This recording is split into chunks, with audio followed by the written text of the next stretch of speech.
All right, Chris, great to have you with us on the show. Thanks for being here. Very glad to be with you, Nora. Thank you for having us. Of Thanks for course. having me. Of course. So Newsmax Media's IPO saw, a lot of volatility in its debut, the stock price jumping 2,000% over the course of the first couple of days. Newsmax even briefly had a market cap larger than that of Fox Corp. How are you managing expectations, or what has changed, if anything, now that you're publicly traded? Well, I wouldn't take the first few days where there was tremendous enthusiasm for Newsmax. If anything, it shows that we just have a tremendous global following to Newsmax. That hasn't disappeared. There wasn't clearly there could have been more shares, or there it was the opening market. A lot of our shares are locked up. My shares, I don't have any intention or plan right now to sell them. And I know a number of other large shareholders are locked up. So there wasn't a huge float of shares. So that may have contributed. But the share price has settled down over now. It's over a month. We went public on the New York Stock Exchange March 31st. And it's been up at least 100% all that time, sometimes higher. I think it shows that we're on the right track, that the public supports us, likes the company, and the more they learn about it, they're going to like it. And how do you think about the relationship between viewers, shareholders, retail investors? Because I know your network has talked to audiences about investing during broadcasts. So walk me through how that relationship is really considered between viewers and investors. Well, I think we feel like, hey, we've got 40 million people we reach regularly on Newsmax. They're the most likely people to like the company and support our mission, which is to provide the American people with news that improves their lives and strengthens our freedoms. And we've done that, I think, over many years. People like us. We raised $300 million in the pre-IPO. It wasn't an institutional raise. And we did the 300 million pre-IPO and IPO, which was 75 million. Under the Reg A offering that we were offering, we could only do 75 million. So we did a pre of 225. All total, it was 300. It's exciting and showed the level of support that we had for that. I think we're the first Regulation A in the history of Reg A's to go public directly on the New York Stock Exchange. I think we've been greeted there. The stock price seems to have a lot of stability in the past several weeks. And I think we've had a lot of positive announcements. We've been releasing them on our website, newsmaxinvest.com, newsmaxinvest.com, detailed like we just had a rating surge of 50% in the first quarter over the same period last year. And it's not like a small absolute number. It went from 22 million to 34 million, 12 million increase. That's a big, covered media, or that doesn't happen by nature. It's a force. Well, to what do you attribute that rating surge? Of course, there's a lot of different factors, but what would be the top ones? Well, I believe that people are checking us out. They're hearing more about us. Even this public offering has been a way. And they like it. They keep coming back to our website, newsmax.com, or a channel. It doesn't cost you anything if you're on cable. We're on almost every cable system, so just check us out. I think what people do is they go and they check us out. Well, at least the numbers seem to suggest they like us and they stay because our numbers have been strong and they've been consistently growing. And that's usually a sign you're onto something because it's building. And, we're doing it on I have a saying that we're all for all. We're all platforms for all people. And we're on, you can even download us on your app, on your iPhone or Android, and watch us really anywhere in the world, which is a phenomenal thing. And we're bypassing a lot of the gatekeepers that way. But we have our cable channel, we have our streaming channel, Newsmax 2, on all the major streaming platforms. We have our app, we have podcasts, we have our website, we have a lot of things, a huge digital engine that was built. And it's really contributed heavily to the success of the TV network.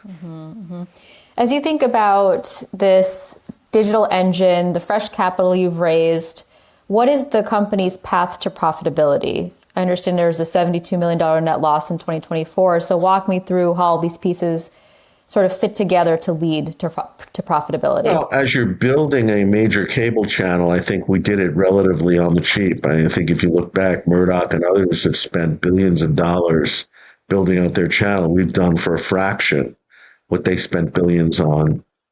And we've now, the Nielsen rating, we're number 5 in cable news for Q1. We're number 4 I'm sorry, we're number 5 in all of cable. There's 100 cable channels, hundreds. There's number 4 in cable news. That's a pretty big achievement. So it shows you that we're growing in the right path. I think investors have to feel comfortable that our numbers and audience reach keeps growing. We're going to still continue to get market share.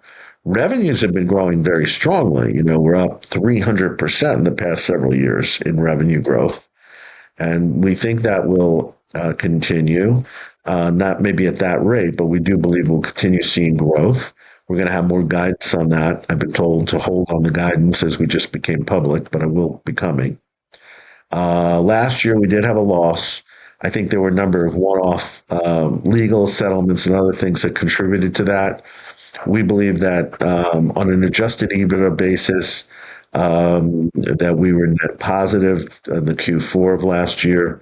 As to what the future holds, I'm going to wait for my quarterly earnings call to discuss that, but we are very bullish on Newsmax. I know you can't divulge too much specifics, but maybe if we could just zoom out and get your take on the ad market overall. You are still ad driven. Yeah, what are some of the themes that you're seeing and advertisers adjusting to this environment? Well, as we're rising, I see more and more advertisers, more and more brands wanting to do business with Newsmax. We're getting some top brands. We'll be announcing those soon. We're getting a lot more political advertising. I think the political season starts early now. The Pew study showed we were one of the top places American voters went for election news. And that was their information, not us saying it. So I think there's been just a general trend. The Reuters Institute study last year of U.S. media was amazing. It said there are 12 top U.S. news brands, and Newsmax is one of them. We're the only member of the club, if you look at that list, that didn't spend billions of dollars. So we're doing something right. If you believe we're going in the right direction, that there's a huge marketplace on the center right in the U.S. Fox is dominated, but there's plenty of room for competition and profits. Then Newsmax is your best bet, I believe, in investing in the future of that. How are you doing this at a fraction of the cost? Why isn't Newsmax requiring billions of dollars like some of your legacy players? Well, I think there's a couple of things. One is there's a huge marketplace center right in the U.S. that's been basically undeveloped. And major media have not wanted to challenge Fox for one reason or another. They don't like the politics of the center right. I think it's fair to say most of the media in the country leans left. We saw that in the last election. So it's been not blue ocean for Newsmax, but it's close to it. So you have that factor. And then we built a very strong digital engine. We were masters of digital stuff for 25 years, had tremendous success. We had a good brand. I think the failure of some new entrants into the cable market, whether it be One America or News Nation, they don't have the digital engine Newsmax had that's been built over 20 plus years that had tremendous incorporated costs in it, but has been very successful. Mm-hmm. Yeah, talking about this digital engine again and the flywheel you have of different products and platforms, how do you think about adapting to the creator era and retaining top talent with more and more media personalities going independent? How are you ensuring that top talent comes to and stays with Newsmax? Well, we monitor that market pretty carefully. If you look at it, they're going from real dollars to dimes. There are very few Joe Rogans. Megyn Kelly is one of the success stories, but I would argue she's a success because she's backed by SiriusXM, partly. So they gave her a lot of foundational support. And a lot of folks, we've had people leave Newsmax, I don't want to name names, and they don't get much attention or traction. And in a media landscape now that's so disaggregated, the companies that are able to aggregate either on channel positions or the locations on computer or phone systems or smart hubs, or by their brand, attract viewers and credibility, they're going to be the winners. And so we're a winner. We believe we'll continue to be winner. If somebody's independent and they're successful, God bless them. But I think it's every day it's harder to do that. And given the growing numbers you're seeing, the rating surge you mentioned. I'm curious what other platforms, media organizations can learn in terms of retaining and sustaining viewership, because I understand you do see a growth in audience during political flashpoints, big political events, but what do you think it is about Newsmax that keeps those viewers coming back? Well, I think you're going to have to go to the Newsmax School of Success. And if you enroll and you go through all the required courses and pay the annual fee, you learn all our You're not secrets. giving it away for But free? no, but they should just watch us and join with us and tune in and find out. Obviously, we're great believers in content. So we have good content. We have very good, excellent. I think you look at our personalities. They start with Greta Van Susteren. She's an icon out of cable news. She's terrific. And she's known for being straight, fair, and honest and smart, tough. So you start there. And then we have Rob Schmidt, a rising star, Greg Kelly, well known, controversial but good. We have an amazing lineup of people, Bianca De La Garza, and they're all pretty much qualified journalists, come out of serious journalism, but they have strong opinions. They're open to discussions of strong opinions. And again, people will say to me, well, what's the difference between you and Fox? Just go watch the channels for a little bit, see which ones you like more. Look at foxnews.com right now and newsmax.com. You'll see our approach is different. And that's why I think people are coming to us in big numbers and they're sticking. Last question for you, Chris. How is Newsmax leveraging AI, whether it's content creation, newsroom strategy? Is that something you are really thinking about internally? Well, our view on AI is a little bit with trepidation. We think it's important. It's an amazing tool, but it's also oftentimes could be inaccurate. I think Deep Fish, for instance, is extremely biased.